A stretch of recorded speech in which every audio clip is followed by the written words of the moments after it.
हर हर महादेव। ओम नमः शिवाय। संतान सप्तमी व्रत कथा। एक बार श्री कृष्ण ने युधिष्ठिर को बताया कि किसी समय मथुरा में लोमस ऋषि आए थे। मेरे माता पिता देवकी तथा वसुदेव ने भक्तिपूर्वक उनकी सेवा की तो ऋषि ने उन्हें कंस द्वारा मारे गए पुत्रों के शोक से उबरने के लिए आदेश दिया। हे देवकी, कंस ने तुम्हारे कई पुत्रों को पैदा होते ही मारकर तुम्हें पुत्र शोक दिया है। इस दुख से मुक्त होने के लिए तुम संतान सप्तमी का व्रत करो। राजा नहुष की रानी चंद्रमुखी ने भी यह व्रत किया था, तब उसके भी पुत्र नहीं मरे। यह व्रत तुम्हें भी पुत्र शोक से मुक्त करेगा। देवकी ने पूछा, हे देव, मुझे व्रत का पूरा विधि विधान बताने की कृपा करें ताकि मैं विधि पूर्वक व्रत संपन्न कर सकूं। लोमस ऋषि ने उन्हें व्रत का पूजन विधान बताकर व्रत कथा भी बताई। नहुष अयोध्यापुरी का प्रतापी राजा था। उसकी पत्नी का नाम चंद्रमुखी था। उसके राज्य में ही विष्णुदत्त नामक एक ब्राह्मण रहता था। उसकी पत्नी का नाम रूपवती था। रानी चंद्रमुखी तथा रूपवती में परस्पर घनिष्ठ प्रेम था। एक दिन वे दोनों सरयू में स्नान करने गए। वहां अन्य स्त्रियां भी स्नान कर रही थीं। उन स्त्रियों ने वहीं पार्वती शिव की प्रतिमा बनाकर विधि पूर्वक उनका पूजन किया। तब रानी चंद्रमुखी तथा रूपवती ने उन स्त्रियों से पूजन का नाम तथा विधि पूछी। उन स्त्रियों में से एक ने बताया, हमने पार्वती सहित शिव की पूजा की है। भगवान शिव का डोरा बांधकर हमने संकल्प किया है कि जब तक जीवित रहेंगी तब तक यह व्रत करती रहेंगी। यह मुक्त भरण व्रत सुख तथा संतान देने वाला है। उस व्रत की बात सुनकर उन दोनों सखियों ने भी जीवन पर्यंत इस व्रत को करने का संकल्प करके शिव जी का नाम का डोरा बांध लिया, किंतु घर पहुंचने पर वे संकल्प को भूल गए।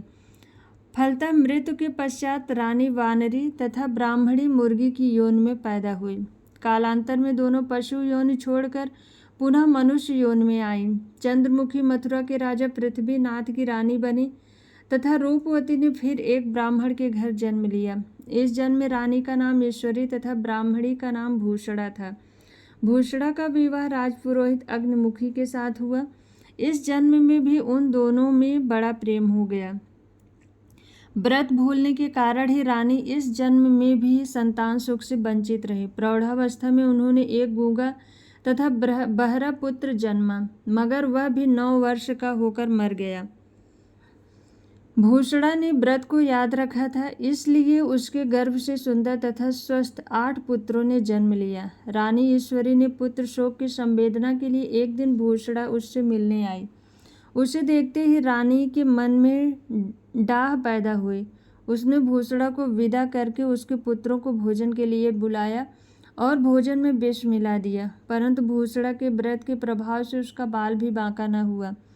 इससे रानी को और भी अधिक क्रोध आया। उसने अपने नौकरों को आज्ञा दी कि भूषणा के पुत्रों को पूजा के बहाने यमुना के किनारे ले जाकर गहरे जल में ढकेल दिया जाए, किंतु भगवान शिव और माता पार्वती की कृपा से इस बार भी भूषणा के बालक व्रत के प्रभाव से बच गए। परिणामतः रानी ने जल्लादों को बुलाकर आज्ञा दी कि ब्राह्मण बालकों को वध स्थल पर ले जाकर मार डालो, किंतु जल्लादों द्वारा बेहद प्रयास करने पर भी बालक न मर सके। यह समाचार सुनकर रानी को आश्चर्य हुआ। उसने भूषणा को बुलाकर सारी बात बताई और फिर क्षमा याचना करके उससे पूछा, किस कारण तुम्हारे बच्चे नहीं मर पाए? भूषणा बोली, क्या आपको पूर्व जन्म की बात स्मरण नहीं है? रानी ने आश्चर्य से कहा, नहीं, मुझे तो कुछ याद नहीं है। तब उसने कहा, सुनो, पूर्व जन्म में तुम राजा नहुष की रानी थी और मैं तुम्हारी सखी। हम दोनों ने एक बार भगवान शिव का डोरा बांधकर संकल्प किया था कि जीवन पर्यंत संतान सप्तमी का व्रत करेंगे, किंतु दुर्भाग्यवश हम भूल गए और व्रत की अवहेलना के होने के कारण विभिन्न योनियों में जन्म लेती हुई अब फिर मनुष्य जन्म को प्राप्त हुई हैं। अब मुझे यह व्रत की याद हो आई थी, इसलिए मैंने व्रत किया। उसी के प्रभाव से आप मेरे पुत्रों को चाहकर भी न मरवा सके। यह सब सुनकर रानी ईश्वरी ने भी विधि पूर्वक संतान सुख देने वाला यह मुक्ता भरण व्रत किया। तब व्रत के प्रभाव से रानी पुनः गर्भवती हुई और सुंदर बालक को जन्म दिया। उसी समय से पुत्र प्राप्त और संतान की रक्षा के लिए यह व्रत प्रचलित है। यह व्रत पुत्र प्राप्त, पुत्र रक्षा तथा पुत्र अभ्युदय के लिए भाद्रपद के शुक्ल पक्ष की सप्तमी को किया जाता है।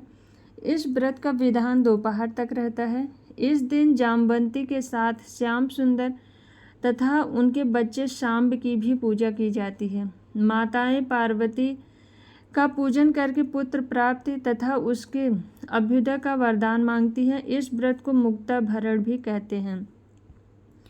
प्रातः स्नान से निवृत्त होकर स्वच्छ वस्त्र धारण करें। दोपहर को चौक पोर कर चंदन, अक्षत, धूप, दीप, नैवेद्य, सुपारी तथा नारियल आदि से शिव पार्वती की पूजा करें। इस दिन नैवेद्य भोग के लिए खीर, पूरी तथा गुड़ के पुए बनाएं। रक्षा के लिए शिव जी को डोरा भी अर्पित करें। इस डोरे को शिव जी के वरदान के रूप में लेकर उसे धारण करके व्रत कथा सुने। हर हर महादेव। बोलो माता पार्वती की जय।